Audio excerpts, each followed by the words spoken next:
تو ڈاکٹر کہتے ہیں جو لوگ زیادہ موبائل استعمال کرتے ہیں نا، زیادہ، ایک ڈاکٹر کی ریسرچ میں پڑھ رہا تھا، وہ کہتے ہیں زیادہ موبائل استعمال کرتے ہیں نا، وہ گہری نیند سو نہیں پاتے، اس لیے کہ تکیے کے نیچے تو موبائل ہے، تو فٹافٹ تو کئی دفعہ تو رات کو بھی کھول لیں تو آپ کیسے سوئیں گے؟ آپ کی تو یہ دنیا ہی نہیں، آپ تو ایک دنیا اور ہے جس کے اندر بند ہیں۔ ہم نے اپنے اوپر کچھ چیزیں جبراً مسلط کر لی ہیں جن کی کوئی ضرورت نہیں۔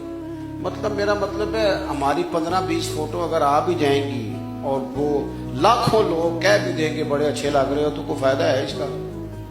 بولے، لیکن کس مصیبت کو ہم نے گلے ڈال لیا جو ہماری صبح و شام جان چھوڑتی نہیں۔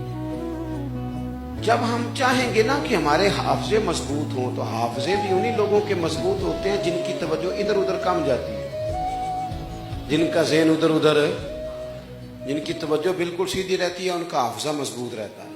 کیونکہ ذہن الجھاؤ کا شکار نہ ہو تو تھکاوٹ کا شکار بھی نہیں ہوتا، لیکن اگر ذہن 15-20 جگہوں پہ الجھا ہوا ہو، 20 جگہوں، میں آپ کو بتاتا ہوں، مجھ سے لوگ پوچھ لیتے ہیں کئی، پھر صاحب آپ سٹیٹس کہاں لگاتے ہیں؟ میں کہ یار میں مسیتی بیٹھا، میں تو لانا ہی نہیں ہوتا، کس بلا کا نام ہے سٹیٹس، اور ڈسکس کر رہے ہیں ایک دوسرے سے، کہنے لگے یار آج کل وہ فلانا بندہ بڑے بڑے عجیب سٹیٹس لگا رہا ہے۔ میں کہ اب یہ آپ بندوں کو سٹیٹس سے پہچانیں گے؟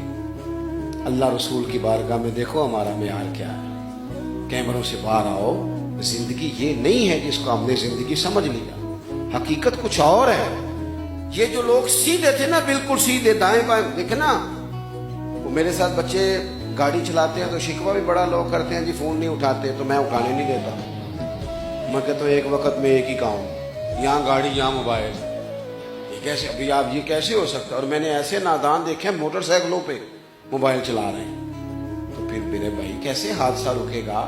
آپ تو جبر کر رہے ہیں اپنے اوپر، اس سے کیا ہوتا ہے؟ ذہن کمزور ہو جاتا ہے، نفسیات پہ اثر پڑتا ہے۔ اس کو تھوڑا لیں آپ، تھوڑا۔ اور اب تو میں بعض اوقات بعض بندوں کی وہ اتنے ایکسائٹیڈ ہوتے ہیں کہ میں کہتا ہوں یار یہ اگر میں اس کے ساتھ فوٹو نہ کھنچوائی تو یہ پتہ نہیں بیچارہ رو ہی نہ پڑے۔